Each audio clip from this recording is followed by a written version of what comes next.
Crone, here with the Celtic Leaf Sword, the best sword you'll ever see.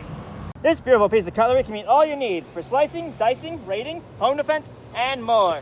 Well, say you're at a picnic and someone brought an entire watermelon. You can't cut that with a butter knife, but with our Celtic Leaf Sword, why, cutting watermelon is easy as a slice. Oh, say you find yourself in the midst of battle. Well, that puny knife won't do, but with our Celtic Leaf Sword, defeating your enemies is a cinch. Have you ever been forced to cook like your life depended on it? Well, our Celtic Leaf Sword can cut through even the toughest of culinary obstacles. Just look at it go! Isn't that wonderful? Of course, don't just take this from me. Take this from my associates as they go over the processes they went through to make this sword.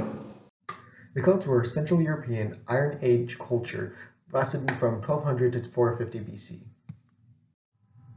They are well known for their artwork and emphasize balance, spirals, and knotwork. Weaponry and metal tools were frequently decorated with birds, foliage, knotwork, and fretwork. In addition to these patterns, Celtic metalwork was often gilded or inlaid with glass or enamel or amber.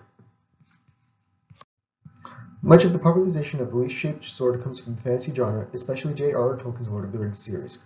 If you ask most people what a leaf sword is, they will often point straight towards Lord of the Rings.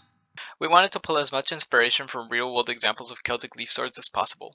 The design of the crossguard, the pommel, the length, and the overall profile of the blade are based on a sword in the British Museum.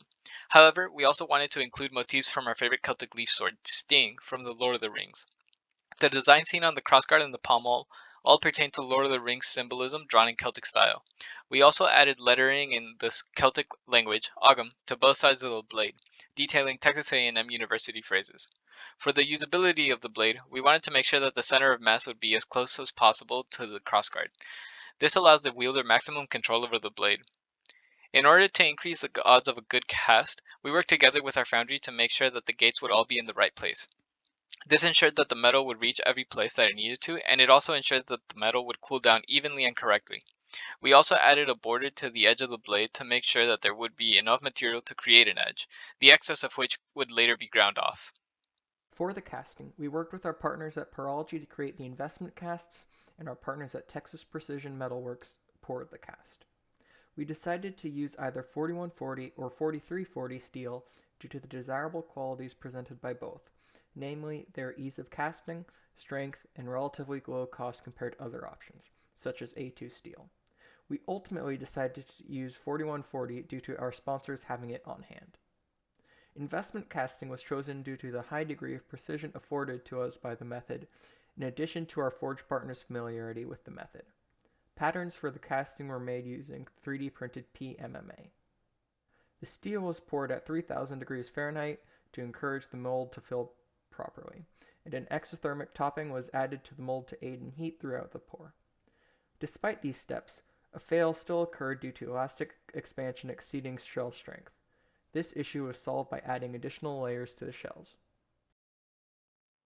After casting, the swords were heat treated to increase the strength and hardness. The gates and sacrificial material were ground off, then the blades were normalized, austenitized, quenched, and tempered. Any discoloration from the heat treatment process was removed by sandblasting. The designs were cleaned and shined using a Dremel.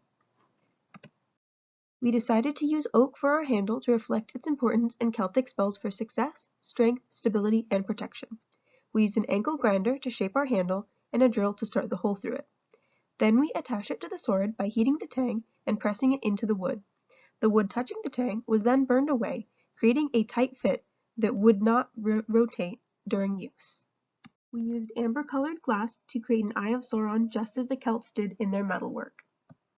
We'd like to thank our sponsors, Texas Precision Metalcraft, Pyrology, VoxelJet, and our advisor, Dr. Srivastava from Texas A&M University.